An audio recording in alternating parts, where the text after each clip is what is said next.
In this month's video series, I want to share with you 7 crucial strategies to winning profitable new business. Why? Because 2 of the most conversations I have with my clients are how to find and retain the best staff, and I've written about that before, and how to win more business and keep these new clients for the long term. So in this video series, I want to outline the best strategies for finding and winning those ideal clients. In today's video, I'm going to outline what those 7 strategies are, and I'm going to give you some insights into the first one. Next week's video will focus on strategies 2 and 3, and the final video will focus on the last 4 strategies.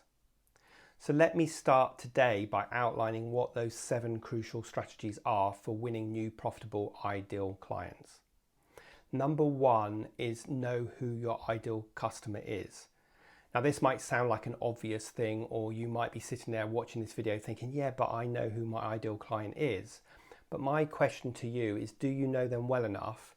Because if you don't know your ideal target client well enough, you won't be able to produce sales and marketing messages that really resonate with them. And you will end up winning less than ideal clients, which are always much harder to service because we don't understand them so well and they don't understand us. So they're much more demanding and it's much harder for you to keep them happy.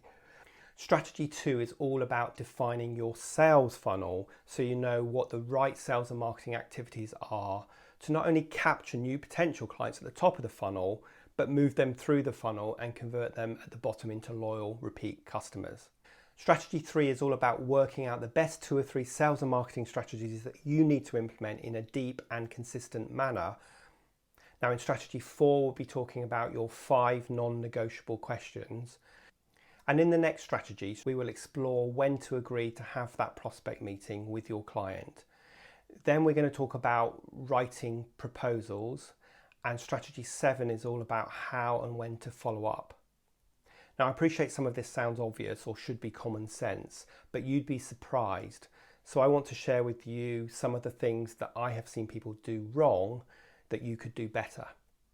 So let's kick off today's video by talking about the first strategy, which is knowing your ideal target customer. Quite simply, you're not going to have any success if you're not super clear about who your ideal target customer is. This is your customer avatar or your customer persona. And this starts with you consciously sitting down and working through defining your customer persona. This takes an abstract concept of a target customer and gives it some physicality. So the kind of things you'll be asking will include where they work, what their job title is, what a day in the life for them looks like, what are some of the common problems or challenges that they have that your product or service can solve, and what are the typical objections they have to buying your product or service, and finally, where do they go about finding information about your product or service. And typically you're going to have between 3 and 6 ideal customer avatars. It's important to remember that you're trying to define 70 to 80% of your target audience, not 100%, because you don't want to end up with too many customer avatars because it becomes way too confusing, and in turn that will not be helpful.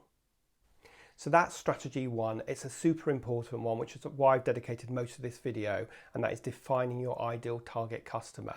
Everything you do after that hinges on getting that right. So make sure you invest enough time to really understand your ideal target customer.